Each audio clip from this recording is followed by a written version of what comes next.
CTET के लिए। और लास्ट टाइम या जब भी जो है पेपर नॉर्मल आया इंसानों की तरह, मतलब पेपर इंसानों की तरह नहीं हो सकता, बहुत ही मतलब क्या रेटोरिकल सी बात हो गई या क्या ही कहें इसको।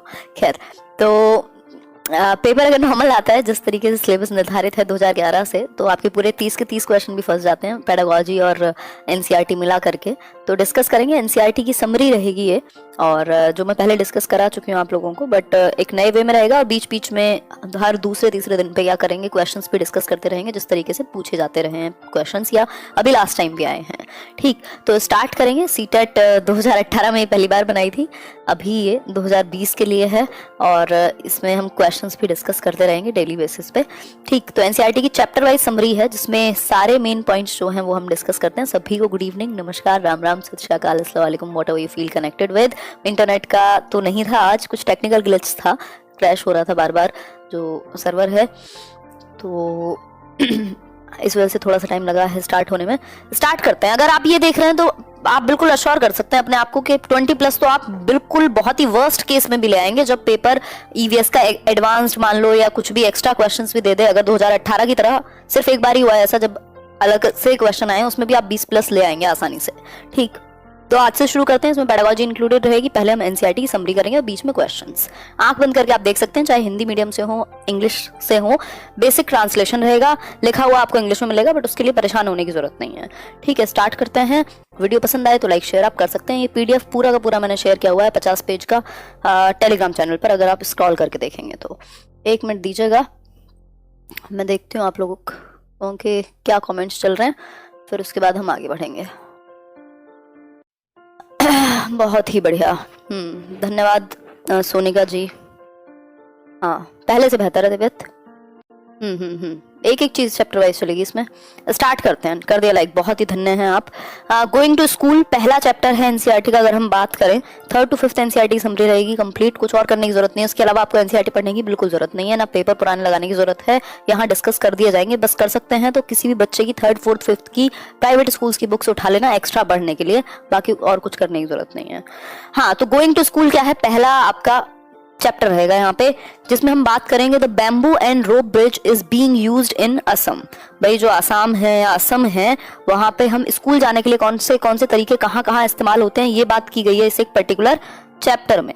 ठीक है, तो अब हम बात कर रहे हैं कि बैम्बू एंड रोप ब्रिज कहाँ इस्तेमाल होता है असम में, यानी कि बैम्बू एंड रोप ब्रिज मतलब भाई बांस का और रस्सी का जो पुल है उसको हम इस्तेमाल करते हैं असम के अंदर। किसके लिए? स्कूल जाने के लिए। जितनी भी बातें हैं काल्पनिक नहीं है, एनसीईआरटी के अकॉर्डिंग है। ठीक, फिर है ट्रॉली का इस्तेमाल होगा स्कूल जाने के लिए या ट्रैवल करने के लिए, कह सकते हैं लद्दाख में। सीधा क्वेश्चन आपसे पूछेगा कि भाई लद्दाख में ट्रॉली मैच करने के लिए आ गया, मान लो कि यहाँ पे स्कूल्स बच्चे कहाँ पे जाएंगे, बैम्बू और रोप ब्रिज पर, मतलब बांस और रस्सी के पुल से बच्चे कहाँ स्कूल जाते हैं। इस तरीके के बहुत ही आपको लगेंगे बड़े बेसिक से क्वेश्चन है, बट बेसिक नहीं होता ये, मतलब अजीब या ऐसे लग सकते हैं कि पता नहीं इनका कोई रेलेवेंस नहीं है, लेकिन आपसे पूछा जाता है।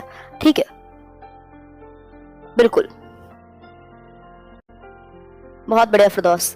चलिए, नेक्स्ट बात है सीमेंट का ब्रिज कहाँ यूज होगा, नॉर्मल एरियाज में, जहां जैसे मैं और आप रहते हैं, दिल्ली हो चाहे, मतलब दिल्ली में कहना खैर गलत होगा, बट जो नॉर्मल एरियाज हैं, प्लेन एरियाज कह सकते हैं, जहां पे कोई पहाड़ी इलाका नहीं है, वहां नॉर्मल ब्रिज का, सीमेंट ब्रिज का इस्तेमाल किया जाता है। आप देखते हैं ब्रिज बने होते हैं जगह जगह पे। इसके अलावा अगर मैं बात करूं, भाई हिंदी में ही बोल रही हूँ, बस सुनोगे तो भी समझ में आ जाएगा। फिर है वेलम, यानी स्मॉल वुडन बोट। वेलम किसको कहा जाता है? जो लकड़ी की नाव है, छोटी सी वुडन बोट, जिसको कहाँ इस्तेमाल किया जाएगा? केरला में। जब क्वेश्चंस बनेंगे इनसे तब आपको दिक्कत होगी, इसलिए ध्यान से समझिएगा। कैमल कार्ट, यानी जो ऊंट की गाड़ी है, जैसे घोड़ा गाड़ी होती है उस तरीके से कैमल कार्ट हो गई, तो कैमल कार्ट का इस्तेमाल राजस्थान में किया जाएगा। ये आप वैसे भी जानते हैं, राजस्थान में ऊंट पाए जाते हैं ज्यादा मात्रा में। ठीक, बुलक कार्ट्स, जो बैलगाड़ी जिसको हम कहते हैं, वो नॉर्मल प्लेन्स में जो विलेज हैं, जो नॉर्मल गांव है जहां पे पहाड़ी इलाका नहीं है, वहां जनरली हम यूज करते हैं। आगे बढ़ेंगे। The paths are rocky and uneven, जो रास्ते हैं वो ऊबड़ खाबड़ हैं। कहां पर? माउंटेन्स में। ये बिल्कुल सिंपल बात है, बेसिक अंडरस्टैंडिंग की, पहाड़ी इलाके जो होते हैं वो थोड़े से रॉकी एंड क्या होंगे, अनइवन होंगे, ऊबड़ खाबड़ होंगे, ये कह सकते हैं। उत्तराखंड में ये बात कही जा रही है आपके एनसीईआरटी में। उत्तराखंड क्या है? पहाड़ी इलाका है। ठीक है बात। इसके अलावा अगर मैं नेक्स्ट पॉइंट की बात करूं तो ये बड़ा इंपॉर्टेंट है, यहां से क्वेश्चन आपका कई बार आया हुआ है। जो बर्ड है, जो पक्षी होते हैं, उनकी जो आंखें हैं वो उनके हेड पर होंगी, या कह सकते हैं ह्यूमंस के मुकाबले, मनुष्यों के मुकाबले ज्यादा ऊपर होते हैं या सर के पास ज्यादा होती हैं, जिसकी वजह से वो एक टाइम पे अपनी दोनों आंखों से एक जगह पे फोकस कर पाते हैं, फोकस अच्छा कर पाते हैं। बट बाइपोलर जो विजन है, मतलब बाइनोकुलर विजन जिसको हम कहें, दो तरफ वो ज्यादा नहीं देख पाएंगे, एक टाइम पे एक जगह फोकस कर पाते हैं और बहुत तेजी से रैपिडली उनकी आंखें फोकस करती हैं। ठीक, तो उनको एक सिंगल फोकस बहुत अच्छा रहेगा। और दूसरा, जो आंखें हैं वो ह्यूमंस की बजाय ज्यादा सर की तरफ है, हेड की ऊपर, मतलब ऊपर होते हैं कंपैरेटिवली हमसे। दूसरा एक इंपॉर्टेंट पॉइंट, जो कान हैं पक्षियों के वो दिखते नहीं है बट फीदर्स से कवर होते हैं, यानी उनके फर जो है उनका उससे कवर्ड होंगे और इसलिए वो दिखाई नहीं देते, बट होल होते हैं, जो होल जो भी कहें आप, गड्ढा कहना चाहें, व्हाटएवर इट इज, तो होल्स हैं जो फीदर्स से कवर हैं। चाहे फिर वो लिजार्ड हो, चाहे फिर वो क्रोकोडाइल हो, इन सब के जो कान हैं, या बर्ड्स, बहुत सारे जो पक्षी हैं वो इस वजह से नहीं दिखाई देते क्योंकि वो फीदर्स से कवर हैं या फिर उनके फर से कवर्ड हैं। और आंखें जो है वो कंपैरेटिवली हेड के पास होंगी या हेड पर होंगी, मतलब सर के पास। ठीक है, तो ये बेसिक बात है। ये जो कान है, जो होल्स हैं दो, वो हेल्प करेंगे सुनने के लिए ऐसे पक्षियों को, चाहे वो लिजार्ड हो या बाकी हो। तो लिजार्ड के जो कान हैं वो इसी तरीके के होंगे। ये क्वेश्चन इस तरीके से नहीं पूछा है तो ध्यान में रखिएगा, ज्यादा चांसेस है आने के। पिछली बार 3 सेशन लिए थे, कर्णम मलेश्वरी से लेके सारा एक एक क्वेश्चन फंस गया था। ठीक है, आगे बढ़ेंगे नेक्स्ट पॉइंट पर। क्रोकोडाइल के साथ क्या सीन है? क्रोकोडाइल के साथ भी यही सीन है कि जो उनकी आंखें हैं, आंखों की जगह यहाँ पे ईयर कर लेना, ईयर्स जो हैं उसके ऐसे ही होते हैं, फीदर्स से ढके हुए, या कह लो फिर एक होल होता है छोटा सा जो आपको दिखता नहीं है। फॉर एग्जाम्पल मैं दिखा देती हूँ यहाँ पे, 1 मिनट रुको। ये तो होगा क्रोकोडाइल के ईयर, मतलब जो मगरमच्छ है उसके ईयर कहाँ है? ये जो होल दिख रहे हैं आपको, यही उसके ईयर हैं, जो आंखों के जस्ट पीछे होल्स है। अब ये जो होल है ये दिखता नहीं है, बहुत ज्यादा विजिबल नहीं, बहुत हद तक ध्यान से देखोगे तो पता लगेगा। ये ईयर है और आंख क्या है? सर पे है, ये कह सकते हैं। ठीक, इसके अलावा अगर मैं बात करूं तो जो दूसरी हम बात कर रहे थे, बर्ड्स के जो आंखें हैं वो किस साइड होंगी? तो सर की तरफ ज्यादा होती हैं, मतलब सर के ऊपर कह सकते हो। तो ये जो है आप देख पा रहे हैं काफी हद तक, मतलब एक टाइम पे एक ही ऑब्जेक्ट पर फोकस करते हैं। ठीक है, ठीक है बात। आगे बढ़ेंगे नेक्स्ट एक पॉइंट पे।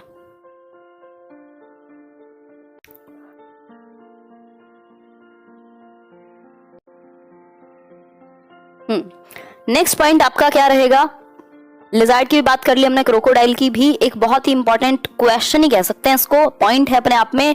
Different patterns on the animals are due to their hair on their skin.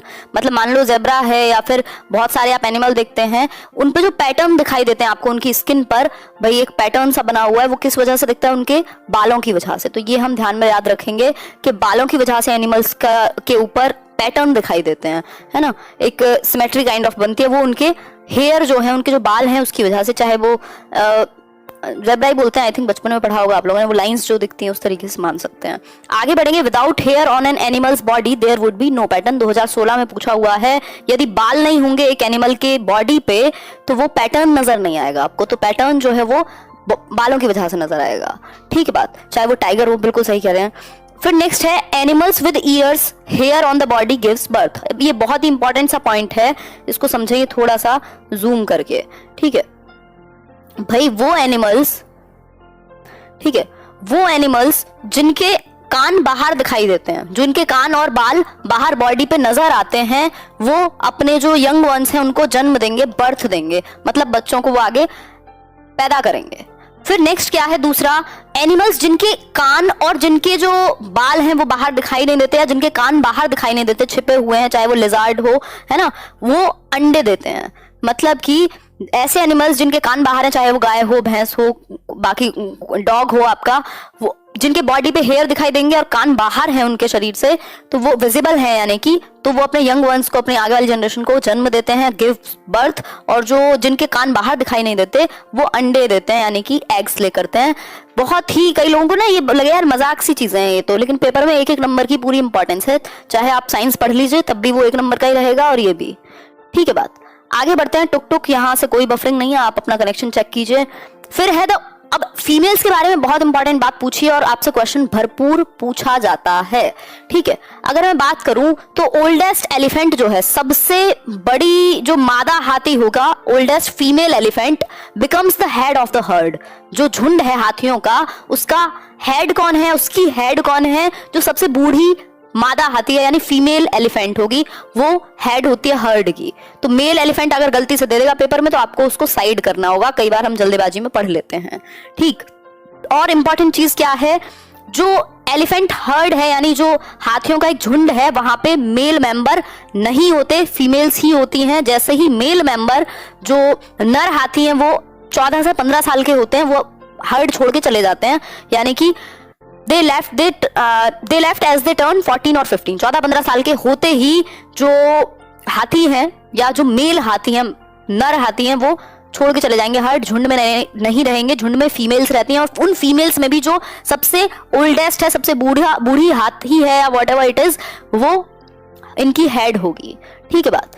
तो ये एक बेसिक बात हुई। आगे बढ़ेंगे, एक अडल्ट एलिफेंट, ये भी पूछा गया है आपसे, 4 ऑप्शन दे देगा एलिफेंट के बारे में, आपको चूज करना होगा, मैच करना होगा या सही गलत पहचानना होगा। ये डायरेक्ट एक लाइन में भी क्वेश्चन दे देगा। An adult elephant can eat up to 100 kgs of leaves and twigs in 1 day।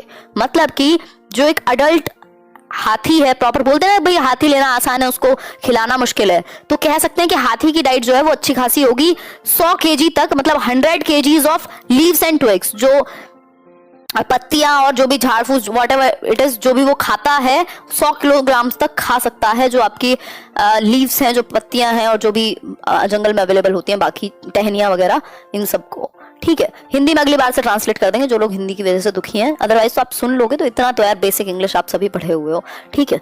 आगे बढ़ते हैं, नेक्स्ट है elephant sleep only for 2 to 4 hours। बहुत ही इंपॉर्टेंट पॉइंट, 2 से 4 घंटे ही सोते हैं हाथी, 2 to 4 hours, ठीक है। 2 से 4 घंटे ही सोते हैं हाथी 24 घंटे में, ये कह सकते हैं। जो नींद है, मतलब हमारी 2-4 घंटे की नींद हो जाए तो हम तो पता नहीं क्या पलट दें दुनिया, है ना, सारे एग्जाम टॉप कर जाएं और क्या क्या कर दें, बट हमें चाहिए भाई 8 घंटे, ठीक है। तो 2 से 4 घंटे ही डेली नींद लेते हैं हाथी, है ना। हम भी कभी कभी 2 से 4 ले लेते हैं, बट वो कभी कभी होता है, उसमें मजा नहीं आता, ऐसा लगता है दिमाग हैंग हो गया हो, ठीक।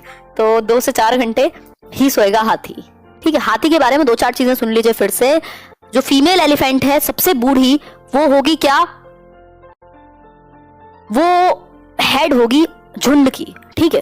दूसरा, हाथियों के झुंड में सिर्फ फीमेल एलिफेंट्स ही होती हैं, मेल एलिफेंट्स जैसे ही 14-15 साल के होते हैं वो हर्ड को छोड़ करके चले जाते हैं अपना मस्ती करने।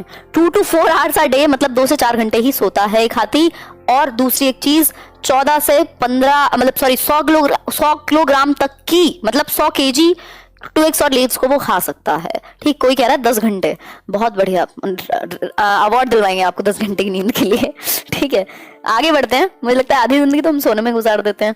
आगे बढ़ते हैं, the mud keeps their skin cool. बात अभी भी हाथी की चल रही है। जो उनकी स्किन है ना, ये स्किन आप समझते हैं बहुत ज्यादा ऐड किए जाते हैं, आप सुबह से शाम तक टीवी में देखते हैं दुनिया भर के, ये लगा लो, वो क्रीम लगा लो।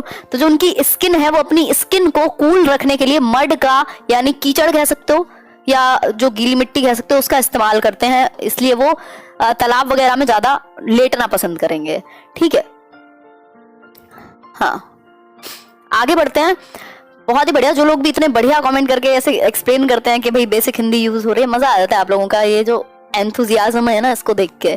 देयर बिग ईयर्स, जो हाथी के बड़े बड़े कान हैं आपने देखे होंगे, वो क्या है, फैंस की तरह काम करेंगे, इनके लिए पंखे के जैसा काम करेंगे, क्योंकि इसको वो फ्लैप करते रहेंगे, ऐसे बंद करते रहेंगे, ऐसे झाड़ते रहेंगे, तो उससे हवा आएगी, इनको कूल फील होगा।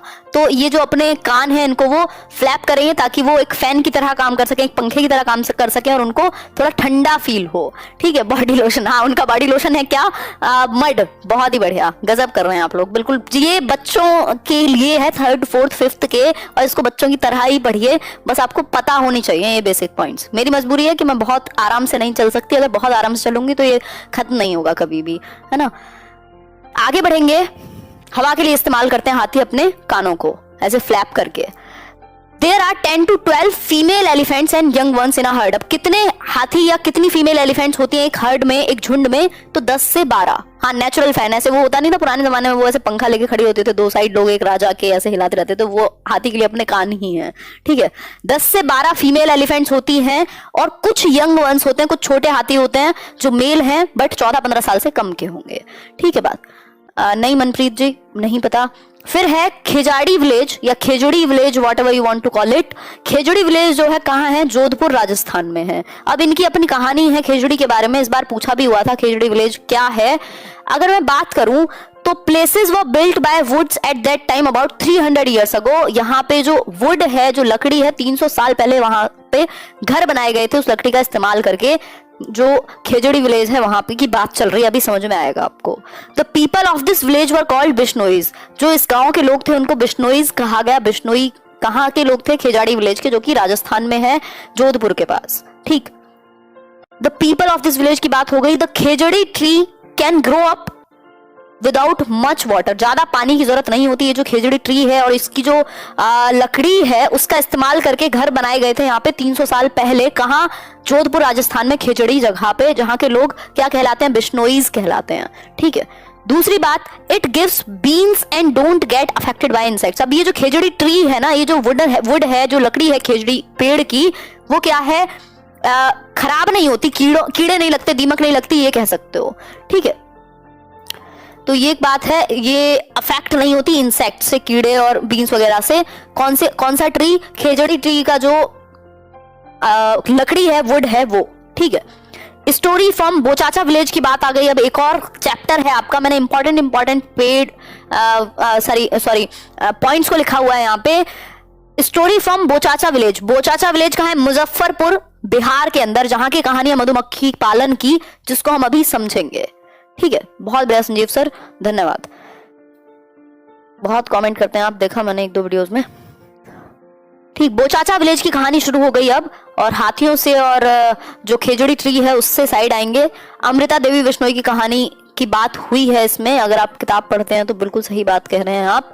ठीक, जो चीजें रह जाएंगी इसमें, मैंने कुछ पॉइंट्स को हटाया भी हुआ है, उनको क्वेश्चंस के थ्रू कवर कर लेंगे। ठीक है, अगर मैं बात करूं तो जो बोचाचा विलेज है, कहाँ? मुजफ्फरपुर में, एक डिस्ट्रिक्ट है मुजफ्फरपुर, बिहार का। ठीक है, तो यहाँ पे बोचाचा विलेज है। अब बोचाचा विलेज में एक कहानी है हनी बीज की, मधुमक्खी पालन की। एक बच्ची है जो मधुमक्खी पालन करती है, और जो मधुमक्खीज हैं वो अपने अंडे देती हैं अक्टूबर टू दिसंबर में। इसमें मुझे डाउट है, ये पुरानी पीडीएफ बनी हुई है, एक बार मैं कल चेक करूंगी इसको, कि अक्टूबर टू दिसंबर ही देती हैं या कोई और दूसरा भी टाइम हो सकता है। तो एक बार इसको, जिन्होंने एनसीईआरटी पढ़ी हो या याद हो, तो एक बार इसको रीचेक कर लेना, इस पे क्वेश्चन मार्क लगा लेना, होमवर्क मान लेना इसको। वैसे आप इतने छोटे बच्चे नहीं है कि मैं होमवर्क के नाम पे लड्डू चीजें देती रहूं आपको। खैर, हाँ, मुजराहुल, धन्यवाद। नेक्स्ट है, every bee hive has one queen bee. अब जैसे हम एलिफेंट्स की बात कर रहे थे, तो हमने देखा कि जो हेड है एलिफेंट्स की, जो हाथियों के झुंड की हेड है, वो एक फीमेल एलिफेंट है जो ओल्डेस्ट है। अब बात कर रहे हैं मधुमक्खी पालन की, तो जो वो पूरा मधुमक्खियों का छत्ता कह सकते हो आप, एक बी हाइव जिसको हम कह रहे हैं, उसके अंदर एक क्वीन बी होगी। क्वीन बी मतलब एक तरीके से क्या, रानी कह सकते हो, रानी मधुमक्खी, whatever you want to call her. ठीक है, ये अंडे ले करेगी, अंडे देगी ये जो क्वीन बी है, और बाकी कहलाएंगी वर्कर बीज। वर्कर बीज जो काम करती हैं, बाकी जितने भी बी हाइव्स हैं, इसमें जो भी बीज हैं, जो मधुमक्खी हैं, वो वर्कर बीज कहलाती हैं, क्योंकि वो खाना वाना जुटाती रहती हैं। और जो मेल मेंबर्स हैं वो बहुत कम होंगे, यहाँ पर भी इस हाइव में वो बहुत ज्यादा नहीं रहते। Male bees have no special role as workers. काम वाम नहीं करते मेल बीज, बस आराम करते हैं। ठीक है, तो ये एक बेसिक बात है जो समझना जरूरी है। ठीक है, एमपीटेट वाले ये इसको अवॉइड कर सकते हैं, क्वेश्चन सीरीज देख लेना, वो ज्यादा ठीक रहेगी आपके लिए। मुखिया जो है वो क्वीन भी है एक तरीके से। बहुत बढ़िया, आगे बढ़ेंगे। बहुत बड़ा विजय प्रताप यादव। नेक्स्ट है, अब ट्रेन की कहानी शुरू हो गई। ट्रेन मतलब एक ट्रेन की पूरी स्टोरी है, आप बुक पढ़ेंगे, पूरा चैप्टर पढ़ जाएंगे, आपको पता नहीं लगेगा इंपॉर्टेंट क्या था। ठीक, तो उस चैप्टर में से अगर हम बात करें तो train is started from Gandhidham. Gandhidham कहाँ है? कच्छ में, ये इंपॉर्टेंट पॉइंट है। और ये कहाँ है? गुजरात में। भाई आपने वो सुना ही है, रन ऑफ कच्छ सुनते हैं आप, बहुत सारी चीजें सुनते हैं कच्छ के बारे में, बिल्कुल व्हाइट डेजर्ट दिखता है। ठीक, तो ये गांधीधाम कहाँ है? गुजरात में। और अगर हम बात करें कच्छ में, और कच्छ कहाँ है? गुजरात में। और जो ट्रेन है, ये जो एक स्टोरी है, वो ट्रेन शुरू होती है गुजरात के गांधीधाम के कच्छ से। ठीक है, फूड ऑफ गुजरात। अब गुजरात के फूड के बारे में बात हो गई। इस तरीके का क्वेश्चन भी पूछा गया है कि किस तरीके का खाना इस्तेमाल किया जाता था गुजरात में। ठीक है, तो ढोकला विद चटनी, हम लोग गए थे क्या अभी? हाँ, तो ढोकला विद चटनी, ढोकला जो डिश है वो बेसिकली वहीं से हमने अडेप्ट की हुई है, बस वहां का टेस्ट थोड़ा सा डिफरेंट है, यहाँ आते आते थोड़ा सा बदल जाता है। ठीक, तो dhokla with chutney, lemon rice और मिठाई। ठीक है, तो लेमन राइस, मिठाई और ढोकला विद चटनी, ये वहां की डिश हैं जो आपको पता होनी चाहिए। कहाँ? गुजरात का फूड है, क्योंकि फूड देखो आपको पता है बेसिक 6 थीम्स हैं, 6 थीम है ईवीएस की, उससे बाहर ईवीएस के क्वेश्चन नहीं आते। वही है जो फैमिली एंड फ्रेंड्स है, उसके अलावा रिलेशनशिप्स की बात है, फूड की बात है, things we make and do, है ना, वर्क एंड प्ले, ये कुछ 6 थीम है ईवीएस की जिनको हम आगे आने वाले सेशन में जल्दी डिस्कस करेंगे। ठीक है, उसके ही आसपास क्वेश्चन घूमते हैं आपके। बहुत बढ़िया, बहुत सारे लोग गुजरात से देख भी रहे होंगे। Ahmedabad and Valsad are in Gujarat. अब 2 प्लेस जो है, 2 जगह की और बात आ गई, 2 जगह का और जिक्र हुआ है। कौन सी? अहमदाबाद और वलसाड कहाँ है? गुजरात में है। ये बात आप अवगत होंगे इस बात से। ठीक है, तो ये एक बात हुई। आगे बढ़ेंगे नेक्स्ट पॉइंट पर। नेक्स्ट पॉइंट है आपका कोझिकोडे इज इन केरला। अब कोझिकोडे की बात हो रही है, इंपॉर्टेंट वर्ड है, इंपॉर्टेंट नाम है कोझिकोडे। कहां पर है? केरला में है। मडगांव कहाँ है? मडगांव गोवा में कब से हो गया, या मडगांव गोवा में ही होगा फिर। ठीक है, इसको एक बार चेक कर लेंगे, महाराष्ट्र में तो नहीं है। ठीक है, तो इस पे लगा लेना क्वेश्चन मार्क। तो थोड़ा सा मेरे को भी होमवर्क करके आना पड़ेगा कल से। आज मैंने पीडीएफ देखी नहीं, बहुत 2 साल हो गए बने हुए, तो क्या हो सकता है कि एक आध मिस्टेक इसमें हो। ठीक है, तो इसको क्वेश्चन मार्क लगा करके आप लोग ऐसे HW में 2 चीजों पे क्वेश्चन मार्क लगाया है आज, तो उनको आप कमेंट कर सकते हैं, रीचेक करके। थोड़ा काम आप भी करोगे, सारा मैं ही करूँ। ठीक है, फिर है there are total 2000 bridges and 92 tunnels. ठीक है, 2000 ब्रिज हैं और 90 जो टनल्स हैं, किस रूट में? गोवा से केरला के। भाई गोवा में ही होगा, क्योंकि जो स्टोरी है उसी के बेसिस पे चल रही है, तो गोवा में ही होना चाहिए। मडगांव क्वेश्चन मार्क हटा लेना, बहुत ही बढ़िया। ठीक है, तो गोवा में ही होगा, कॉमन सेंस यही कहता है। गोवा से केरला के बीच में 2000 तो ब्रिज हैं और 92 टनल्स हैं। टनल्स से पास होती है ना ट्रेन, जो है जब आवाज करता है खड़खड़ खड़खड़, तो 92 टनल्स पढ़ेंगे और 2000 ब्रिज पढ़ेंगे। ठीक है, ये ध्यान रखेंगे आप लोग। क्लियर है बात? हाँ, कमेंट्स में थोड़े कम देखूंगी, ध्यान भटकता है। आगे बढ़ेंगे नेक्स्ट पॉइंट की तरफ। नेक्स्ट पॉइंट है, इनको सिर्फ सुन भी रहे हो ना, सुन के दिमाग में जाता है और एक बार पीडीएफ पढ़ोगे तो बैठ जाएगा दिमाग में, और फिर क्वेश्चन कर लेंगे तो ये कहानी आपको याद रहेगी। बस याद रखने की इंपॉर्टेंस है इसमें, बहुत ज्यादा ऐसा भी नहीं है कि सारी चीजें समझी ही जाएं, बट हम कोशिश करते हैं कि एक्सप्लेन करें थोड़े अच्छे तरीके से, ताकि दिमाग में रह जाएं चीजें। लाइक कर देना इसी बात पे।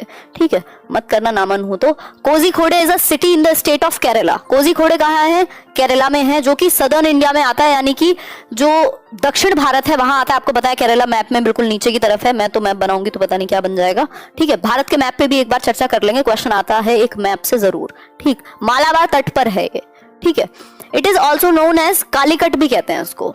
ठीक, तो ये एक बात ध्यान में रखेंगे, कोझिकोडे एक सिटी है जो कि कहाँ है? केरला में है, जो कि अपने आप में दक्षिण भारत में आता है, मालाबार तट के पास, और जो इसको कालीकट भी कहा जाता है।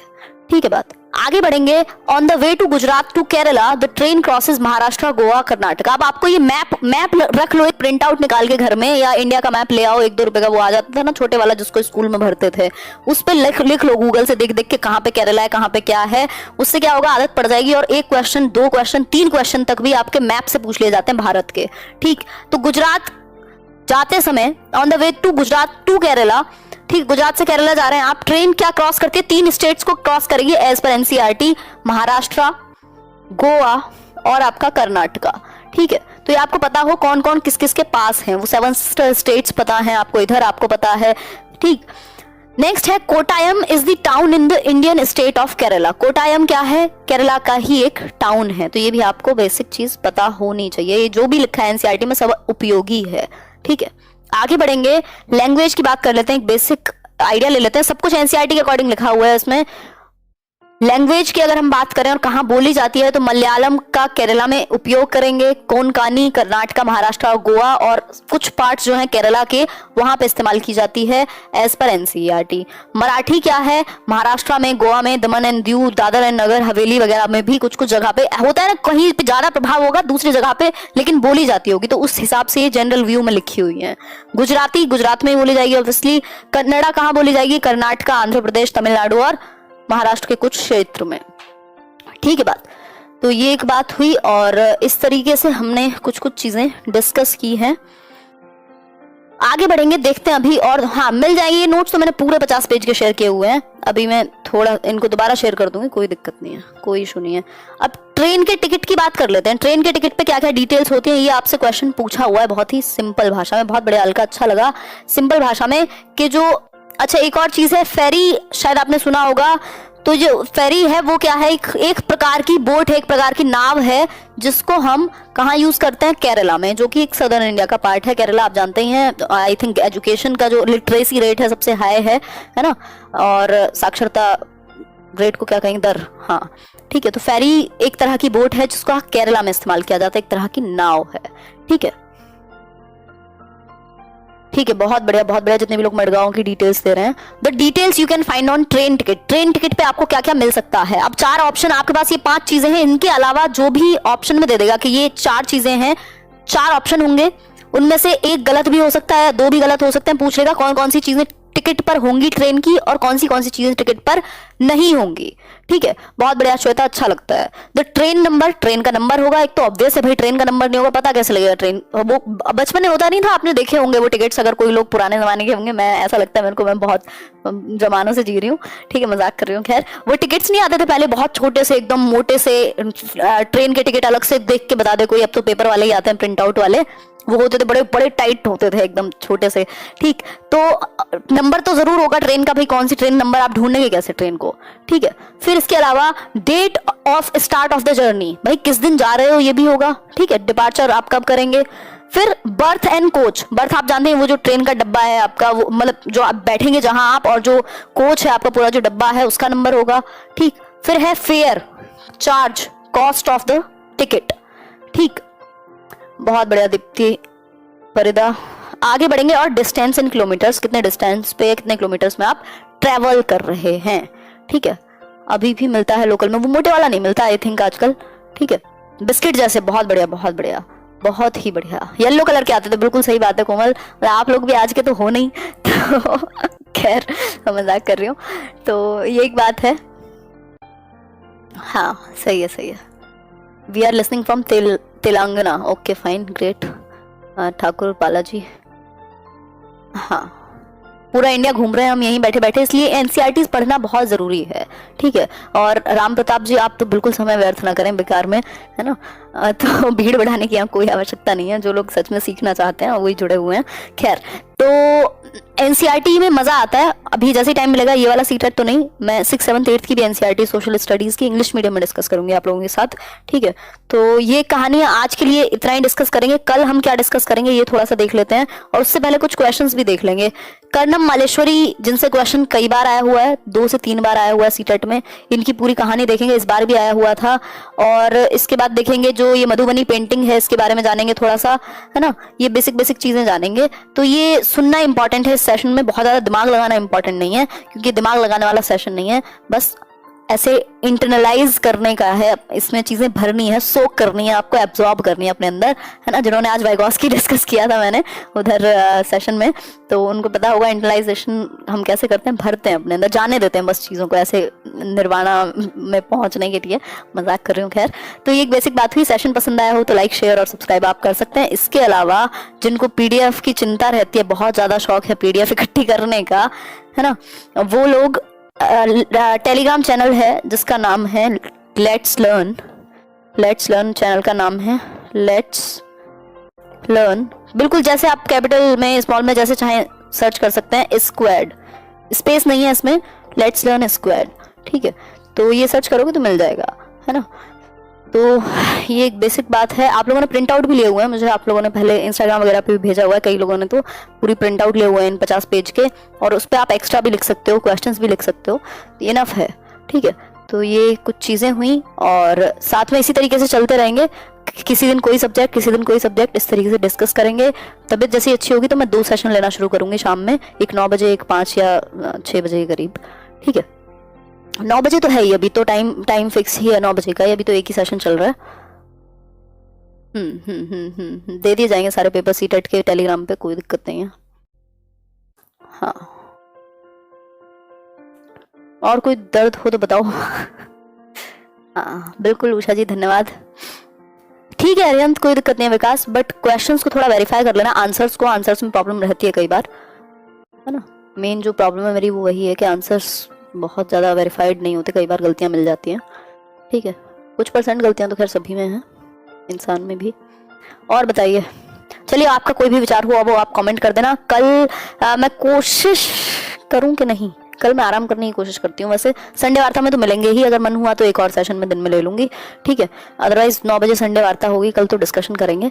और ध्यान रखिए अपना, टेक केयर। और अभी आपके पास 4 महीने हैं, अप्रैल मई जून 3 महीने हैं भाई, ठीक है। मार्च भी है वैसे तो, बट नॉर्मली देखोगे तो 3 से 4 महीने का टाइम है। और अच्छे से तैयारी अगर हम करते हैं, अभी भी जैसे चल रही हैं चीज़ें, सिर्फ अटेंड भी करते रहेंगे तो सीटेट तो आपका कहीं नहीं जा रहा, ठीक है। ध्यान रखिए, टेक केयर। असम से देख रहे हैं, बहुत अच्छा लगा जी, धन्यवाद।